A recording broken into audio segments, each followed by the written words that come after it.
So once upon a time, we were engaged, and we had decided we wanted to do more Jewish stuff. But, we had some sense of the general direction we wanted our lives to go and doing more, but specifics we didn't really know how to get there. Yeah. Like, what things, how much, like we knew we needed guidance. And a big piece of it really is we wanted to get married, but we didn't have a Jewish community, and we wanted a real Jewish wedding. And we didn't know how to do that without a Jewish community. We're living in the middle of nowhere, Connecticut. So, in any case, I contacted Rabbi Teitelbaum. That was kind of the starting off point for us. And he made time. And he's really busy. It's obvious, but he always makes time for people who need guidance. So he listened. He listened to everything that was going on in our life, and he said, you should come to my retreat. So took a little bit of cajoling, but he got us both to come. So my wife, who was my fiance at the time, she came up here for the ladies program.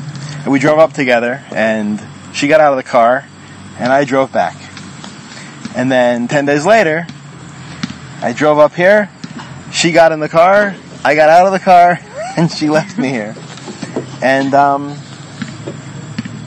we've been, we were basically Makabel Torah and mitzvahs, like, right from here. It wasn't... We left Sinai retreats, Shomer Shabbos and Shomer Kashrus. Yeah. It wasn't a question. It was crystal clear that that's what we wanted to do. We didn't leave here questioning, well, should we take this and do something with this experience and do something with it or not? It was like obviously what we wanted to do. Right. And that happened independently. It happened for her first, and then 2 weeks later for me. It's not like we sat down and discussed it together. Right. It was just clear. It was definitely interesting after my session was over, coming back, or so when Ari came up here and met me, I had to then say, like, okay, I'm, moving forward, and I knew that Ari was about to be moving forward. It was a funny situation to be in, just like that conversation that we had, and also, just going back and knowing, okay, I know that Ari's also going to want to take these things on, and what can I do right now to make that easier for him later? So it was an interesting transition. I remember you saying that how interesting it was knowing the experience I was about to have after your session was over. Yeah, and I had some really incredible teachers who, just by their very nature, answered questions that were really problematic for me and needed to be answered. For example, Debbie Greenblatt was just phenomenal and just welcomed me, even though I was in a point in my life in my Yiddishkeit where it wasn't so normal from a very religious perspective. But she made me feel unbelievably normal, and that she was just warm and welcoming and open, and I just felt like I could speak to her. And I ended up able to learn with her that week. So it was a really incredible experience. All of the Rebbeim here are amazing, and they always, there's nothing that's off limits. People can come here, no matter what your background, no matter what kinds of questions you want to ask, there's always going to be, an avenue to deal with, whatever issues maybe are holding you back in your life, or any questions that you have. Nothing's off limits, and everybody is patient, and Rabbi Teitelbaum in particular, the Rebbeim are not always the same from one session to another, from one summer to another, but Rabbi T is, he listens to every person, and he gets a sense of exactly what that person needs. And what they need to hear. Without even realizing it, for the person who he's dealing with, they don't even realize he's doing it, and he addresses every little nuance and everything that's Look, in life we get in our own way, and the Yetzer Hara prevents us from taking positive steps a lot of the time. And he has a way of creating an environment here that really strips a lot of that away.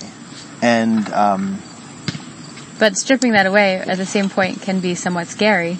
And so it provides an environment where it's okay to strip that away, and then helps the person rebuild themselves after that's been kind of shifted, perspective shift. So it's extremely important. Yeah. It's hard for me to point to specific things here that were, I can't say that thing is what inspired me, or those things are what inspired. I can't list things. It's almost like there's a certain magic here. The environment that they create itself is somehow inspiring. It lets the mind go to a relaxed place. There's no white noise. There's no distractions. But it's genuine. It's really, it's the real article. And I guess if I have to point to a thing that's inspirational here, it has to be Shabbos. There's nothing like Shabbos at Mudas. In particular, actually, with Shabbos, they tend to bring in families that, spend Shabbos here, and it really adds to the environment for a student being here. I remember as a student, it was so nice to have just people around, just building a tiny community up here in the Adirondack. It's amazing. And part of that I wanted to, just part of that's wonderful for me is that it's nice to now, having been 5 years ago, it's nice to now come back and be one of those families that's making that community.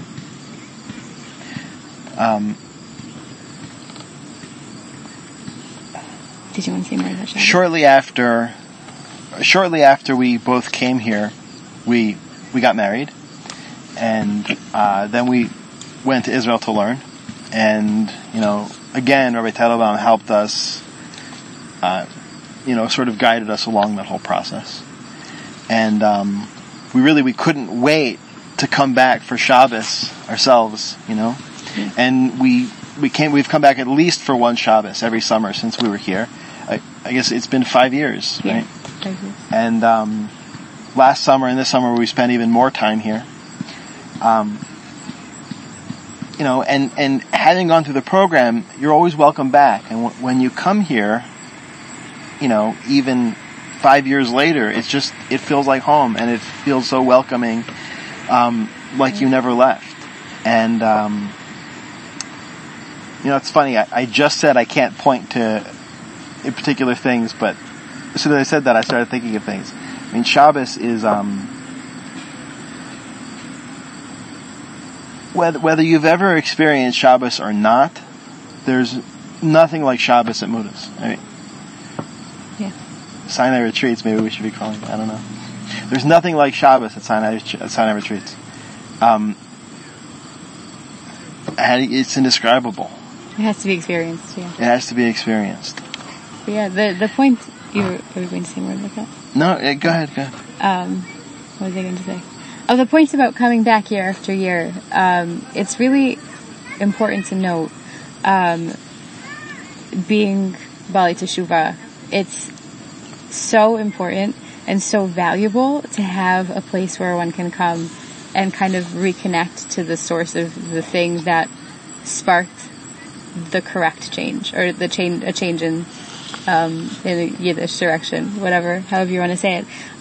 It's sort of like coming back is like plugging back in to the source of what allowed us to grow in our Yiddishkeit. And every single year we come back and we feel that sense of recharge, and we're just able to even kind of refresh our growth process from it. Yeah, it's like ground zero, and then right. Yeah, it's like recharging the battery in a way. Right, and also it's a little bit of a recalibration, just taking a look and saying, okay, is this, really taking that good internal introspection just to say, what's going on here, and just like making sure that we're doing everything the way that it makes sense and it makes sense for us and all of that. So looking back, I'm trying to think about like my process when I was in the program here, and like first of all, you come to a place where there's no distractions, and you can really think, and you can stop without any of the things that get in the way of really looking at yourself. And then once you're in that place, Rabbi T has a way of getting you to ask the hard questions. The questions that you use to get in your own way, basically. Right. And it becomes so clear that that you've been getting in your own way. That nothing else makes more sense. Right. But then once you realize that, he says, okay, so, what are you going to do about it? Right. And for me, I think that was the real, that's really what it took, because he says, okay, so basically he gets me to admit this is MS. It's clear. So what are you going to do? Right? I don't want, philosophical conversation. I want to know what you're going to do. Mm-hmm. And, that's really important. And, you walk away taking real, practical, tangible steps. Right. Another big piece, actually, that I took away from it was a sense of community. That I was saying, we didn't have a community when we wanted to have our wedding, and my roommate and I are basically best friends now. She was my shomeret at my wedding, and the people that I meet here are friends for life.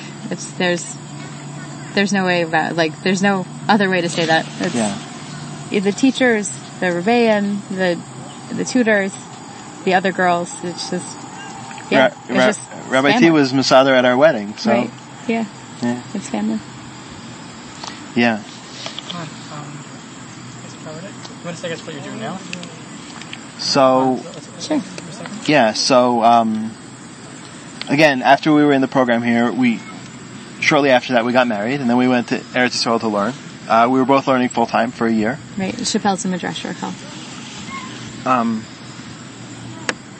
After that, we came back. My wife's from Connecticut, and we met when I was in university in Connecticut. So, we ended up coming back there. It just made the most sense for us. And we settled in Waterbury, and we have bought a house in Waterbury. It was, we decided it was basically the closest place that had a solid community with yeshiva where I could learn, and you found a job eventually, so so everything is amazing. I'm learning just about full time in Waterbury, and I'm going to start teaching Beis Yaakov now. Right. So and I'm doing graphic design for a company that's in the area, so it's good stuff. Yeah. I think we're good.